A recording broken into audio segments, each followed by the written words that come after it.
एक बार नारद जी महाराज ने भगवान नारायण से कहा कि प्रभु आप बड़े पक्षपाती हो। भगवान ने कहा क्यों? बैंकुट खाली पड़ा है, इतनी जगह है और संसार के लोग इतने दुखी हैं, आप उनको आने क्यों नहीं देते यहां? तो भगवान ने कहा कि नारद जी लोग आना नहीं चाहते। हाँ महाराज, आपने शर्तें ही ऐसी रख रखी, आवे कैसे? निर्मल मन जन सो मोहि पावा, मोहि कपट छल छिद्रन भावा। आप तो छूट दो, आओ भैया, आपके कोई कमी तो है नहीं। फिर बैंकुट की तो व्यवस्था ही ऐसी, जैसे ही एक आदमी आके बैठता तो फिर एक आदमी की जगह बढ़ जाती, एक सीट हमेशा ही खाली रहती है। भगवान ने कहा नारद जी आपको छूट दी, आप जाओ दुनिया में, जिन जिन को लेकर के आ जाओगे मैं किसी को मना नहीं करूंगा, चाहे पापी हो, दुरात्मा हो, महादुष्ट हो, ले आओ आप। नारद जी ने कहा ठीक है। अब तो नारद जी फूले नहीं समा रहे थे, आज तो आधी दुनिया तो ले ही जाऊंगा। आधी तो पूरी जाएगी, लेकिन मान लो नहीं जाए, कोई तो जरूरी काम हो तो आधी तो जाएगी। और नारद जी महाराज आए संसार में, एक व्यक्ति घर के बाहर बैठा रो रहा था। नारद जी ने कहा बाबा जी क्यों रो रहे हो? देखो महाराज, हवेली मैंने बनाई, सारी व्यवस्थाएं मैंने करी, व्यापार मैंने जमाया, छोरों ने उस पर कब्जा कर लिया, पोतों ने आज मार करके मुझे देखो महाराज थप्पड़ मारी, मैंने डंडा मारा, मुझे बाहर निकाल दिया घर से। नारद जी ने कहा टेंशन की बात नहीं, ये हवेली छोड़ो, दुनिया जिस हवेली को देखने के लिए तरसती है मैं उसी हवेली बैंकुट में तुम्हें लेके चलता हूं, चलो मेरे साथ। बाबा जी ने कहा थोड़ा विचार करना पड़ेगा। अब विचारने की क्या बात है? 10 मिनट सोचा। नारद जी ने कहा चले जल्दी करो। बोले महाराज कोई बात नहीं, मारा तो मेरे ही पोतों ने मारा ना, दूसरों ने थोड़ा ही मारा, मैं तो नहीं चलूंगा महाराज। वो नहीं चले, दूसरे लोगों को उपदेश देने गए, बढ़िया बढ़िया उपदेश देते हैं, इतना सुंदर ज्ञान देते हैं।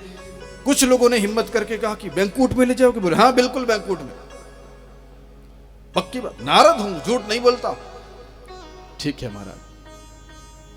50 लोगों ने हिम्मत करी, साथ रवाना हो गए, चलो आज बैंकुट जाएंगे, छोड़ो दुनियादारी, कोई मतलब नहीं है।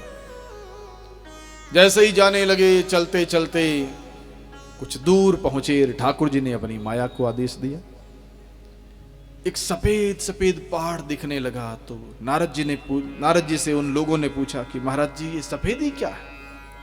नारद जी ने कहा कि इधर ध्यान नहीं देना, ये भगवान की माया है, चांदी का पहाड़ है। चांदी का पहाड़ है? अरे महाराज हमारे भारत में तो बहुत महंगी चल रही है अभी, एक बार घर पहुंचा के आ जाए थोड़ी चांदी, बाद में आ जाएंगे आपके साथ, तो घर वाले तो सुखी रहेंगे। और उस चांदी को लेने के लिए 50 में से 25 लोग रुक गए। नारद जी ने बहुत समझाया, मत उलझो, ये माया महारानी भटकाती है, तुम तो चलो सीधे। अरे महाराज माया है तो है, इसी में तो सुख है। 25 लोग रुक गए। अब 25 हिम्मत किए, चांदी की तरफ देखी नहीं, अरे छोड़ो चांदी वादी नहीं चाहिए हमको। आगे बढ़े, कुछ किलोमीटर गए तो पीला पीला पहाड़ चमक रहा था। ये क्या है महाराज?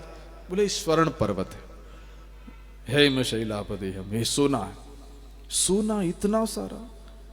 हमारे तो 10 ग्राम का 80,000 लग जाता है महाराज, और यहां इतना में इतना सारा सोना पहाड़ पड़ा।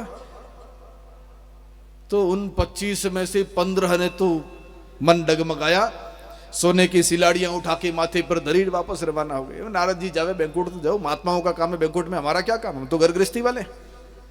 वापस चले आए। फिर भी 10 लोग हिम्मत किए जा रहे थे। जाते जाते आगे बढ़े तो कुछ गोल गोल पत्थर चमक रहे हैं, बड़ी शाइनिंग ऊपर जो चमक दिख रही। नारद जी से पूछा महाराज ये कौन सा पर्वत है? बोले हीरों का पर्वत है, एक एक हीरा करोड़ों का। अरे महाराज फिर तो ये पहले हीरे ही ले जावे घर, बैंकुट तो बाद में देखेंगे। अरे बैंकुट भजन करके आ जाएंगे बैंकुट में महाराज, लेकिन अभी हीरे मिल रहे हैं, सामने पड़े हैं, इनको तो ले जाएं। नारद जी ने कहा देखो माया भटका रही, मत बंदो। लेकिन महाराज नहीं माने। 10 के 10 लोग हीरे अपनी अपनी झोलियों में भर के वापस घर की तरफ रवाना हो गए। नारद जी तो चले जा रहे थे, क्योंकि नारद जी को तो रुकना नहीं है, सब लोग वहां रुक गए। नारद जी चलते चलते सीधे बैंकुट में पहुंचे, और भगवान ने मुस्कुरा करके कहा आइए देवऋषि, कितनी दुनिया लेकर के आए, कहां कहां जगह खाली करवानी, कहो जल्दी से। नारद जी ने अपने पीछे देखा तो एक भी नहीं है, सब वहीं अटक गए। तो भगवान का द्वार तो खुला ही पड़ा है, वहां कोई टिकट भी नहीं लगता है, वहां शर्तें भी सामान्य ही है, ज्यादा गहरी बड़ी नहीं है। लेकिन फिर भी हम छोड़ना नहीं चाहते। जो हमें मिला हुआ है हम उसको छोड़ना नहीं चाहते हैं, उसको पकड़ने के लिए हम उसी में अपना मन रमाए बैठे हैं, उसी में अपना तन लगाए बैठे हैं, अपनी बुद्धि खपाए बैठे हैं, लेकिन उधर जाना नहीं चाहते।